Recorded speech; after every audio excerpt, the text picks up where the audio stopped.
हाय guys, कैसे हो? In this particular video we talk about CAT section test and mocks. क्या strategy होनी चाहिए going forward? Last phase of preparation में है, तो इसके लिए क्या करना चाहिए? ये सिर्फ वीआरसी के पर्सपेक्टिव से है। मेरा सारा ज्ञान एक ही एंगल से होता है, एक ही पर्सपेक्टिव से होता है। ये वीडियो भी उसी पर्सपेक्टिव से है। क्या है वो पर्सपेक्टिव?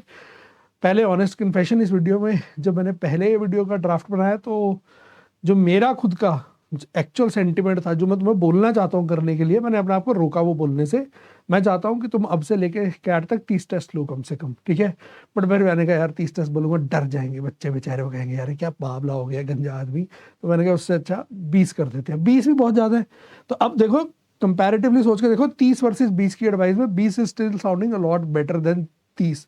20 बोलूंगा तो मैं सोच मान रहा हूँ कि तुम 10 से 15 कर लोगे, ठीक है? अगर पुश करोगे 20 करने के लिए, अगर टारगेट ही नहीं लोगे तो नहीं होगा, ठीक है? तो 30 का टारगेट ले लोगे तो शायद 20 का पूरा हो जाए, ठीक है? तो इसमें तुम क्या करोगे?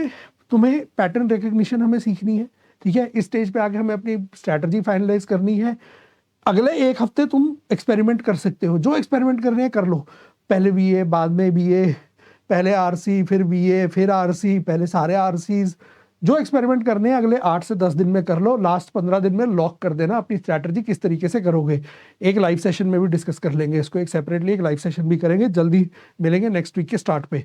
नाउ ये जब तुम करोगे ना, जब तुम पैटर्न्स देखने लग जाओगे, तब तुम्हें रियलाइज होगा, जब पैटर्न दिखने लग गए ना, तब मतलब तुम्हारी प्रिपरेशन बढ़िया चलनी शुरू हुई। स्टैमिना बनता है, स्टैमिना बहुत ज़रूरी है। तुम इस वक्त आकर रियलाइज करो, कैट के पेपर में सबसे बड़ा चैलेंज होता है 40 मिनट के लिए फोकस मेंटेन करना। हम फोकस ही नहीं मेंटेन कर पाते। क्यों? इंस्टा जनरेशन है हम, हमारा अटेंशन स्पैन्स गिर चुके हैं, चकनाचूर हो चुके हैं। उनको बचाने के लिए अभी ज़रूरी है कि तुम प्रैक्टिस कर लो, ठीक है? सो आइडेंटिफाई करो वीक एरियाज। 10 टेस्ट के बाद तुम्हें पता चल जाएगा कौन से टाइप के क्वेश्चंस, कौन से टाइप के पैसेजेस, कौन सी टाइप की ऑप्शंस में गलती होती हैं। वॉल्यूम तुम्हें डेटा देता है, डेटा तुम्हें बताता है। वॉल्यूम अपने आप में कुछ नहीं करता, पर वॉल्यूम क्या करता है? तुम्हें डेटा देता है। डेटा तुम्हें बताता है तुम्हें क्या चीज़ फिक्स करनी है। That is how you use that data and that is what you should be doing here, ठीक है? और फेमिलियरिटी से एक बड़ी चीज़ होती है, एंजाइटी खत्म हो जाती है। जब बल प्रैक्टिस कर लोगे ना, 30 टेस्ट कर लोगे, तो कैट का टेस्ट उतना मुश्किल लगेगा नहीं करने में। सो मेक श्योर करो अपने आप को पुश। मैं तो कहूँगा इस वीडियो में 20 नहीं बोलूँगा, आपसे बोलूँगा 30 ही करो यार, लगाओ जोर, देखते हैं, करें कोशिश। इस वीडियो में आके हर रोज़ आके कमेंट कर दो, ठीक है? हर रोज़ आके लिख दो कि आज का सेक्शन टेस्ट किया कि नहीं किया, ठीक है? अब तुम कहोगे ये बड़ा गजब आइडिया है इंटरेक्शन बढ़ाने का। भाई तुम्हारे लिए मैं रिप्लाई भी करूँगा जाके, ठीक है? सो प्लीज़ करो, तुम करो, फायदा तुम्हारा ही है, ठीक है? अगली चीज, piece of advice, students, you take mocks, you ignore section test मत करो। 40 मिनट के सेक्शन टेस्ट बहुत अच्छे सोर्स ऑफ प्रैक्टिस है। 40 मिनट्स के लिए फोकस करने के लिए तुम्हें बताते हैं। और सेक्शन टेस्ट में तुम एक्सपेरिमेंट कर सकते हो, तुम खेल सकते हो, जितना खेलना चाहते हो खेल सकते हो। और मॉक के अंदर थोड़ा सा प्रेशर एंजाइटी फील होती है। Section test help you relax as well, ठीक है? So make sure you do that, right? 3 to 4 आराम से कर सकते हो। 2 मॉक कर लो इस स्टेज पे, 4 सेक्शन टेस्ट कर लो, एक दिन ऑफ ले लो, छुट्टी भी दे दी एक दिन और, बताओ, ठीक है? 20 ऐसे पूरे हो जाएंगे। जो तुम में से थोड़ा ज़्यादा, जिनको इस वक्त कीड़ा है, जोश है, कुछ करके दिखाना है, दिन के 2 सेक्शन टेस्ट कर तो लो, करके लगा के तो देखो। मैंने अपने टाइम प्रिपरेशन करते वक्त दिन के 3-3 टेस्ट भी लिए थे लास्ट फेज ऑफ प्रेप में, ठीक है? मैंने दिन के 2 मॉक दिए हुए हैं, ठीक है? मैं सुबह सीएल का मॉक देता था, शाम को हमारे टाइम पे एक प्रोफेशनल ट्यूटोरियल नाम का कोचिंग सेंटर होता था, वो मॉक देता था, ठीक है? तो दिन के 2-2 मॉक दे देते थे हम तो, ठीक है? सेक्शन टेस्ट तो छोड़ो, तो करो, कोशिश करो, मेहनत, देखते हैं, ठीक है? सो आइसोलेट हमारे को सेक्शन जो है जनरली DILR और कॉन्ट के चक्कर में BRC को छोड़ देते हैं, आइसोलेट कर देते हैं। मैं होने नहीं दूंगा, रिमाइंड कराता रहूंगा, करनी है हमने, पूरे जोर शोर से तैयारी करते रहनी है, ठीक है? शेड्यूल, मंडे को सेक्शन टेस्ट, ट्यूसडे को सेक्शन टेस्ट, पहला mock, Wednesday section test, Saturday analysis day, Sunday दोबारा मॉक डे। एनालिसिस मतलब अपनी वीकनेस, स्ट्रेंथ्स, सैटरडे थोड़ा सा चिल भी कर लेना। सो ये तुम्हें करना है। डुएबल है, डुएबल तो है, बट मेहनत करनी पड़ेगी। ऐसा नहीं है इजीली कुछ नहीं मिलता लाइफ में, ये भी नहीं मिलेगा, ठीक है? एक चीज़ और है कि आप जब टेस्ट देते हो तो आप उनको एनालाइज नहीं करते हो, सेक्शन टेस्ट खासकर, ठीक है? आपको 5 मिनट आफ्टर द टेस्ट आपको ही सिर्फ याद रहेगा, राइट, कि आपने वो आंसर क्यों किया था इंग्लिश के अंदर। इंग्लिश का एनालिसिस 1 या 2 घंटे के बाद करने का मतलब ही नहीं बनता, तुक ही नहीं बनता, ठीक है? क्योंकि याद ही नहीं रहता क्या करा था, ठीक है? 2 घंटे बाद तुम खुद ही भूल जाओगे तुमने आरसी में वो क्वेश्चन क्यों करा था।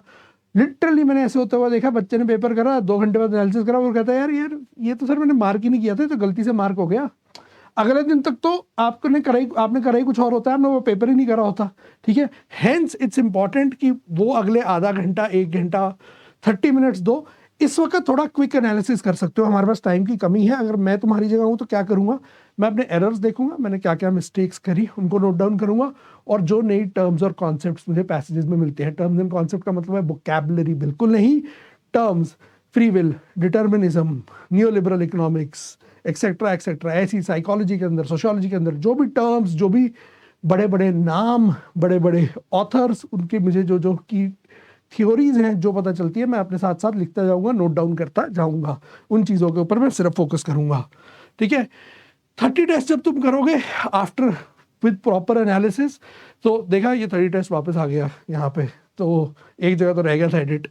अब 30 टेस्ट जब करोगे, 4 से 5 के बाद तुम्हें थोड़ा सा रिदम बनने लग जाएगा, 8 से 10 टेस्ट के बाद तुम्हें पैटर्न दिखने शुरू हो जाएंगे कि मैं इस टाइप की गलतियां करता हूँ। जब रेगुलर करोगे, हर रोज करोगे, पैटर्न तभी दिखता है। भूले फिर से 15 दिन में टेस्ट करा, फिर अगला टेस्ट अगले महीने करा, पैटर्न कोई नहीं दिखने वाला, ठीक है। 12-15 टेस्ट के बाद कॉन्फिडेंस बनना शुरू हो जाएगा, पैटर्न प्रिडिक्टेबल हो जाएंगे। 15 से टेस्ट के ऊपर के बाद पैटर्न्स के ऊपर मजबूती आएगी, पता चलेगा तुमने कैसे करना है। 20 टेस्ट के बाद you can perfect your exam readiness, your exam strategies. So वहां तक तुम पहुंच सकते हो, पुश करते रहो, तुम वहां तक पहुंच जाओगे, ठीक है। कहाँ से करने हैं mocks, where should you take these mocks from? 15 section test और मिनिमम 5+ फुल मंथ मॉक्स करोगे। ऑफिशियल टेस्ट तो अगर तुमने अभी तक नहीं करे तो उनको कर लो, ठीक है। IMS, CL, टाइम सबके बढ़िया है पेपर यार, किसी के भी करो, ठीक है, कर लो बस, ठीक है।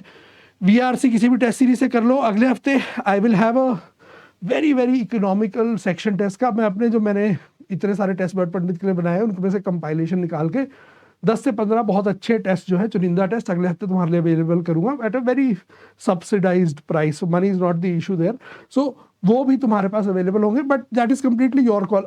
मटेरियल के पीछे मत जाना, मटेरियल होना चाहिए टेक्निकली तुम्हारे पास, ठीक है। हाँ, ये है कि अगर प्रॉब्लम्स करके मेरे साथ डिस्कस करनी है तो शायद वो कोर्स तुम्हारे को हेल्प कर दे लास्ट स्टेज ऑफ प्रेपरेशन में, तो हमें कोशिश करेंगे मंडे या ट्यूसडे तुम्हारे को अवेलेबल करा दे, ठीक है। इस वक्त क्वालिटी से ज़्यादा, ठीक है, क्वालिटी ऐसा नहीं है कि मैटर नहीं करती है लाइफ में, बट इस वक्त है कि ये 20, 25, 30 टेस्ट करने हैं।